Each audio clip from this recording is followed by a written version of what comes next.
بسم اللہ الرحمن الرحیم نحمدہ ونصلی علی رسولہ الکریم۔ کرسمس کے حوالے سے میں کچھ باتیں آپ کے سامنے پیش کروں گا، لیکن آج میرے مخاطبین عیسائی برادری ہے۔ شاید میری جو ابھی میں آپ کے سامنے بات کروں گا اس کے مخاطبین مسلمان نہیں ہیں۔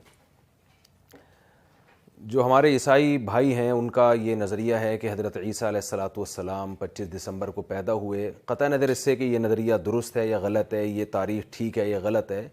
وہ اگر ایک دن کو سیلیبریٹ کرتے ہیں اور خوشی کا دن مناتے ہیں تو یہ عیسائیوں کا مسئلہ ہے، ان کا مذہب کیا کہتا ہے وہ جانیں، ان کا مذہب جانیں، ان کا کلچر جانیں، اس سے ہمیں بحث نہیں ہے۔ اور ہمیں اس سے بھی بحث نہیں ہے کون کس مذہب کو فالو کر رہا ہے، لیکن بہرحال ایک انسان اپنے نظریات کو ایک اچھے انداز میں، ایک دعوت کے انداز میں پیش ہر ایک کے سامنے کر سکتا ہے۔ سامنے والے کی مرضی ہے اسے قبول کرے، اسے مسترد کرے۔ تو میں آپ کے سامنے اس قرآن کی وہ آیت رکھنا چاہتا ہوں جس میں قرآن مجید نے اہل کتاب کو، کیونکہ قرآن عام غیر مسلموں سے عیسائی اور یہودیوں کو الگ کر کے بیان کرتا ہے۔ جب قرآن یہود اور عیسائی کے علاوہ کسی سے خطاب کرتا ہے تو ان کو مشرکین سے تعبیر کرتا ہے، کافر سے تعبیر کرتا ہے، لیکن جب یہود و نصارہ سے قرآن خطاب کرتا ہے تو ان کو اہل کتاب، ان کو تھوڑی عزت دیتا ہے قرآن کہ وہ کتاب کو ماننے والے ہیں، تورات اور انجیل کو، بائبل کو ماننے والے لوگ ہیں، اور ان کے لیے کچھ احکام بھی قرآن نے الگ بیان کیے ہیں۔ تو قرآن کیا کہتا ہے؟ قُلْ يَا أَهْلَ الْكِتَابِ تعالوا الى كلمة سواء بيننا وبينكم الا نعبد الا الله ولا نشرك به شيئا ولا يتخذ بعضنا بعضا اربابا من دون الله، کہ اے نبی آپ عیسائیوں سے اور یہودیوں سے کہہ دیجئے کہ اے اہل کتاب آؤ ایک ایسی بات کی طرف جو ہمارے اور تمہارے درمیان کامن ہے، مشترک ہے۔ تمہاری آسمانی کتابیں بھی وہی کہہ رہی ہیں جو قرآن کہہ رہا ہے، اور وہ کیا کہہ رہی ہیں؟ اللہ نعبد الا اللہ، کہ معبود صرف اور صرف اللہ کی ذات ہے۔ آپ کو پتہ ہے کہ معبود کی ڈیفینیشن کیا ہے، خدا اور گاڈ کی ڈیفینیشن کیا ہے؟ کہ جو کچھ کرنے میں کسی لاجک کا، کسی سبب کا محتاج نہ ہو۔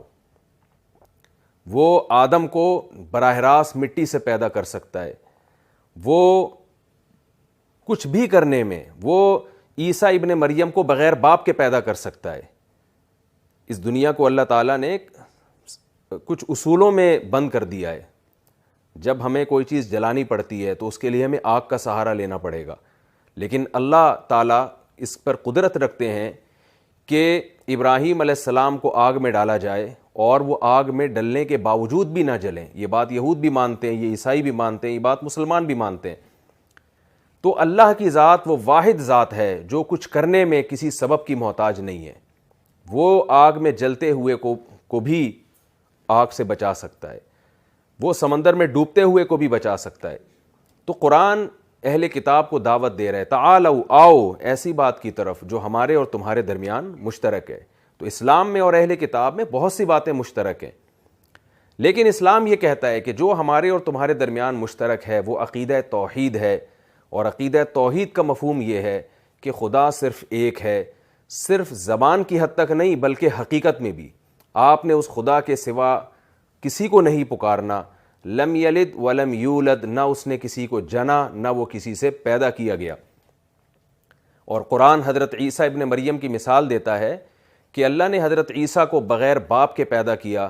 ان مثل عیسیٰ عند اللہ کمثل آدم، یہ قرآن کی آیت ہے کہ عیسیٰ کی مثال، مسیح کی مثال اللہ کی نظر میں ایسے ہے جیسے آدم کی مثال۔ خلقہ من تراب، آدم کو اللہ نے مٹی سے پیدا کیا۔ آدم کے نہ باپ تھا نہ آدم کی ماں تھی، تو آدم بھی اللہ کے ایک بندے تھے، وہ معبود نہیں ہیں، نہ وہ خدا کے بیٹے ہیں۔ اللہ نے اپنی قدرت سے بغیر باپ اور بغیر ماں کے آدم کو پیدا کر دیا۔ تو قرآن یہ کہتا ہے کہ آدم کی، عیسیٰ کی مثال بھی آدم کی ہے۔ تو عیسیٰ تو پھر بھی ماں سے پیدا ہوئے ہیں، باپ نہیں تھا۔ تو خدا کی یہ قدرت ہے کہ جب چاہتا ہے بغیر باپ اور ماں کے پیدا کرتا ہے، اور جب چاہتا ہے بغیر باپ کے پیدا کرتا ہے۔ تو قرآن اس سے یہ بتانا چاہ رہا ہے کہ عیسیٰ ابن مریم بغیر باپ کے اگر پیدا ہوئے ہیں تو وہ گاڈ نہیں ہیں، وہ خدا کے بیٹے نہیں ہیں، وہ اللہ کی قدرت کا ایک اظہار ہیں۔ وَكَلِمَتُهُ أَلْقَاهَا إِلَىٰ مریم، اللہ نے کلمہ کن کی طاقت سے ان کو پیدا کیا۔ یہ کلمہ کن کی طاقت حضرت مریم کے رحم میں یہ روح پھونکی گئی ہے اور اس کن کی طاقت سے اللہ نے عیسیٰ ابن مریم کو پیدا کیا. اس لیے عیسیٰ ابن مریم کو کلمۃ اللہ کہا جاتا ہے, اللہ کا کلمہ. تو الحق من ربی کا قرآن کہتے ہیں حق وہ ہے جو تیرا رب بیان کر رہا ہے. فلا تکونن من الممترین, آپ شک کرنے والوں میں ہرگز نہ ہو. اور پھر قرآن خصوصیت کے ساتھ اہل کتاب کے بارے میں ایک خوشخبری دیتا ہے اہل اسلام کو. وَلَتَجِدَنَّ أَقْرَبَهُمْ مَوَدَّةً لِّلَّذِينَ آمَنُوا الَّذِينَ قَالُوا إِنَّا نَصَارَىٰ. فرمایا کہ اے نبی آپ اسلام کے سب سے قریب ترین دیکھیں گے جس مذہب کو, وہ کرسچن ہیں, وہ عیسائی لوگ ہیں جو آپ کو اسلام کے سب سے قریب نظر آئیں گے.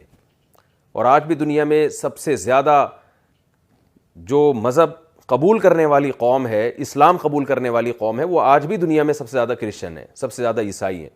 اور اس کی قرآن وجہ بھی بیان کرتا ہے, ذَلِكَ بِأَنَّ مِنْهُمْ قِسِّيسِينَ وَرُهْبَانًا وَأَنَّهُمْ لَا يَسْتَكْبِرُونَ.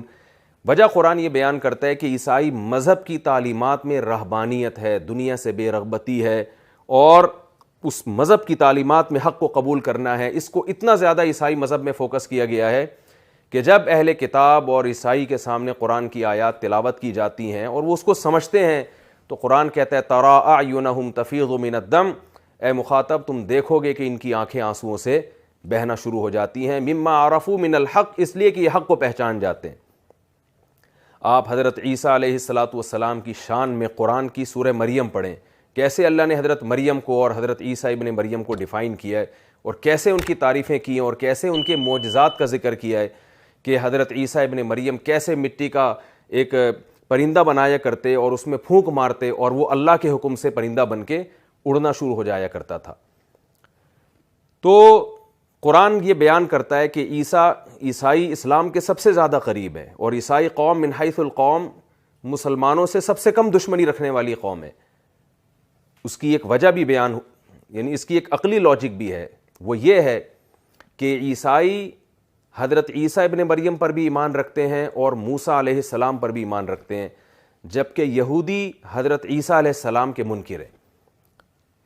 تو یہ ٹھیک ہے کہ عیسائی حضرت محمد صلی اللہ علیہ وسلم کی نبوت کا انکار کرتے ہیں, لیکن ہماری رائے میں عیسائی ایک نبی کا انکار کر رہے ہیں, باقی تمام پیغمبروں کو مان رہے ہیں. اس کے مقابلے میں یہودی عیسیٰ ابن مریم کا بھی انکار کرتے ہیں, محمد صلی اللہ علیہ وسلم کا بھی انکار کرتے ہیں, تو وہ اسلام سے نسبتاً دور ہیں. اور یہود اور عیسائی کے علاوہ دنیا میں جتنے مذاہب ہیں وہ کسی بھی پیغمبر کا اقرار نہیں کرتے, تو اسلام سے اور زیادہ کنارے پر کھڑے ہوئے ہیں. تو قرآن یہ دعوت دیتا ہے کہ مجھے پڑھو, مجھے سمجھو, اور میں تمہیں حقیقی توحید کی طرف بلا رہا ہوں. تو ہم سب کو چاہیے کہ ہم حق کو پہچاننے کی کوشش کریں. میری بھی یہ ذمہ داری ہے کہ جہاں مجھے حق نظر آتا ہے میں اس کو فالو کروں. ہماری عیسائی برادری کی بھی یہ ذمہ داری ہے کہ جہاں ان کو حق نظر آتا ہے وہ اس کو فالو کریں. ہندوؤں کی بھی یہ ذمہ داری ہے کہ جہاں اس کو حق نظر آتا ہے وہ اس کو فالو کرے, کیونکہ قیامت کے دن کوئی کسی قومیت کی بیس پہ اس کی بخشش نہیں ہوگی. قیامت کے دن بخشش اس پر ہوگی, قیامت کے دن اجر اس پہ ملے گا کہ کس نے حق کو فالو کیا اور کس نے حق کے راستے کو چھوڑا. میں اللہ تعالیٰ سے دعا کرتا ہوں کہ اللہ تعالیٰ ہم سب کو حق کے راستے پر چلنے کی توفیق عطا فرمائے, اور باطل راستوں سے اللہ ہم سب کو بچنے کی توفیق عطا فرمائے. وما علینا الا البلاغ.